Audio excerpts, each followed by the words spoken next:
بہرحال وہ من الناس من یقول آمنا باللہ، اور لوگوں میں سے بعض وہ جو کہتے ہیں کہ ہم ایمان لائے اللہ پر، فَإِذَا أُوذِيَ فِي اللَّهِ جَعَلَ فِتْنَةَ النَّاسِ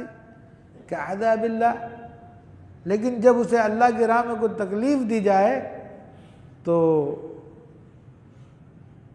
لوگوں کے فتنے کو کہتا ہے یہ تو اللہ کا عذاب ہے، یعنی لوگوں کی آزمائش کو، لوگوں کی طرف سے آنے والی تکلیف کو کہتا ہے یہ تو اللہ کا عذاب ہے۔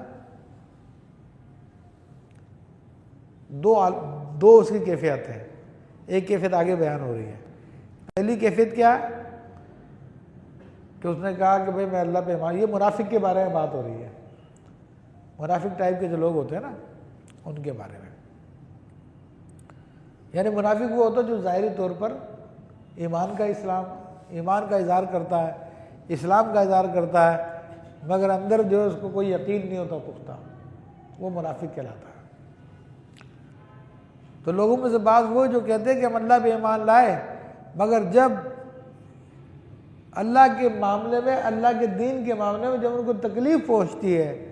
تو لوگوں کی طرف سے آنے والی تکلیف کو کہتا ہے یہ تو اللہ کا عذاب ہے، یہ تو اللہ کے عذاب کی طرح سے ہے۔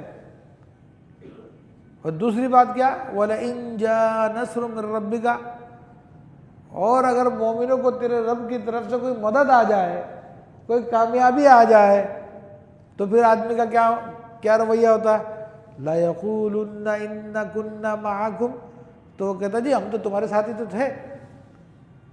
یعنی جب تکلیف آتی ہے تو بڑا واویلا کرتا ہے، شور کرتا ہے کہ اوہو یہ تو عذاب الہی آ گیا، اور جب مومن کامیاب ہو جائے، کوئی نعمت آ جائے تو نہیں میں تو تمہارے ساتھ ہی ہوں نا، یہ ہوتا ہے اس کا رویہ۔ اور آج کل کی زندگی کے اندر یہ باتیں بڑی ظاہر ہو رہی ہوتی ہیں، ٹھیک ہے نا، ذرا سی خدمت دین کے سلسلے میں کوئی تکلیف آتی ہے تو فوری طور پہ لوگ اپنے بیانات بدل لیتے ہیں، لکھ کے دیتے ہیں ہمارا کوئی تعلق نہیں تھی ان لوگوں سے،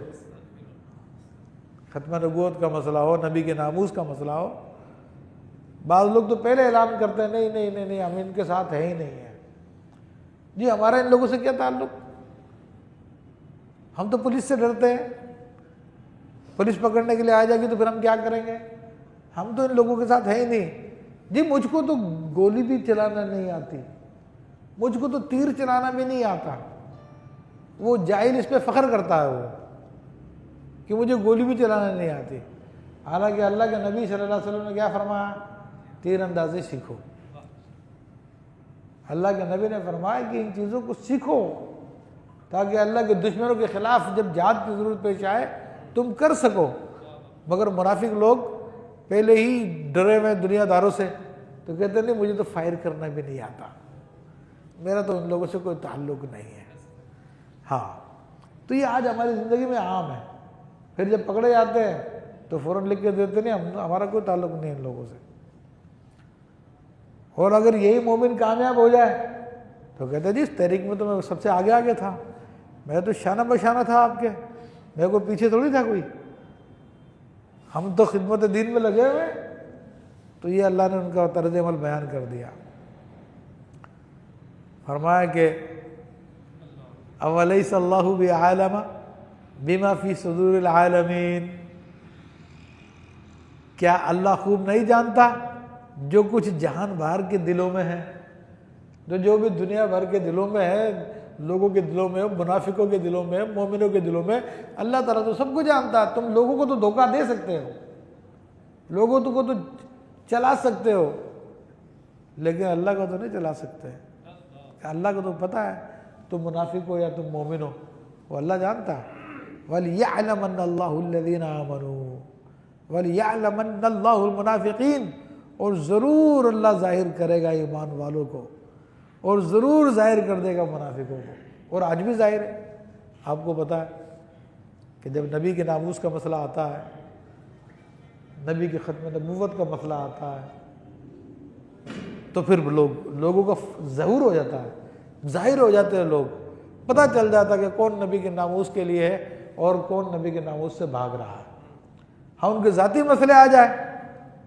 تو پھر کہتے ہیں نہیں اب تو روڈ پہ نکلنا پڑے گا، اب تو سب کچھ کرنا پڑے گا، سوشل میڈیا ایکٹیو ہو جاتا ہے ان کا، اور اس طرح سے شروع کر دیتے اپنے حقوق کی حمایت میں، اپنے معاملات کی حمایت میں، لیکن جب نبی کے ناموس کا مسئلہ آ جائے، ختم نبوت کا مسئلہ آ جائے تو پھر کچھ بھی نہیں کرتے، خاموشی چھا جاتی ہے ان کے اوپر۔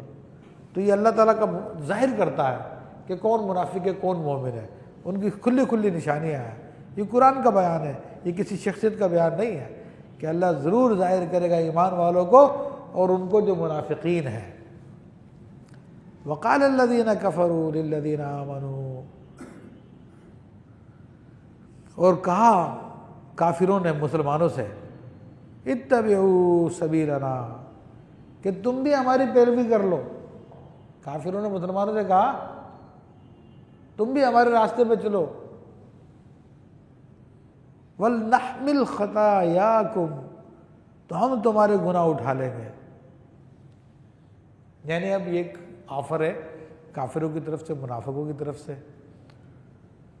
وہ کہہ رہے یار یہ تم کس چکر میں پڑ گئے ہو بھائی، دین وین کے چکر میں پڑ گئے ہو، کھاؤ پیو موج کرو، دنیا ختم ہونے والی ہے، پھر کوئی دوبارہ کوئی امتحان کوئی قیامت کوئی آزمائش کو دوبارہ تھوڑی زندہ ہونا ہے، کن چکروں میں پڑ گئے، چھوڑو ان باتوں کو، جو کچھ ہے یہی ہے بس۔ جب لوگ کہتے ہیں، مسلمان کہتے ہیں بھائی یہ تو بہت بڑا گناہ ہے اللہ تعالیٰ کو چھوڑنا، قیامت پہ یقین نہ رکھنا، وہ کہتے ہیں اچھا یہ گناہ ہم اٹھا لیں گے تمہاری طرف سے، تم ہمارے ساتھ آ جاؤ، تم ہمارے ساتھ چل پڑو، یہ گناہ اب اٹھا لیں گے، کیونکہ اس کو تو یقین ہے ہی نہیں ہے۔ تو وہ یہ تو سمجھتا ہے کہ کوئی مرنے کے بعد دوبارہ زندہ ہونا ہی نہیں ہے، تو کیا گناہ کا مسئلہ رہے گا۔ تو کہتے ہیں ٹھیک ہے میں تمہارا بوجھ اٹھا لوں گا، تم آ جاؤ۔ وَلْنَحْمِلْ خَطَايَاكُمْ، ہم ضرور تمہارا بوجھ اٹھائیں گے، مگر اللہ فرماتا وَمَا هُمْ بِحَامِلِينَ مِنْ خَطَايَاهُمْ مِنْ شَيْءٍ، حالانکہ وہ ان کے گناہوں میں سے کچھ بھی نہیں اٹھائیں گے، ان کے گناہوں میں سے کچھ بھی نہیں اٹھائیں گے۔ اللہ اکبر۔ اِنَّهُمْ لَكَاذِبُونَ، یعنی کس صورت میں؟ اگر قیامت ہو گئی اور سب کے حساب کتاب ہونا شروع ہو جائیں گے تو اس وقت یہ دیکھیں گے بھئی جس کا ہم انکار کر رہے تھے تو اب تو یہ تو واقعی ہو رہی ہے، اور جب ان سے آ کر جو ان کی وجہ سے گمراہ ہوا تھا آگے بولے گا لے آج میرا بوجھ اٹھا لے، پر نہیں بھائی نہیں، میں تیرا بوجھ نہیں اٹھاؤں گا، میرے تو خود اوپر اتنا بوجھ ہے، میں کاہے کو تیرا بوجھ اٹھاؤں۔ تو اللہ فرما رہا ہے کسی کا بوجھ نہیں اٹھائیں گے، اور بے شک یہ جھوٹے ہیں، انہم لکاذبون، بے شک یہ ضرور جھوٹے ہیں۔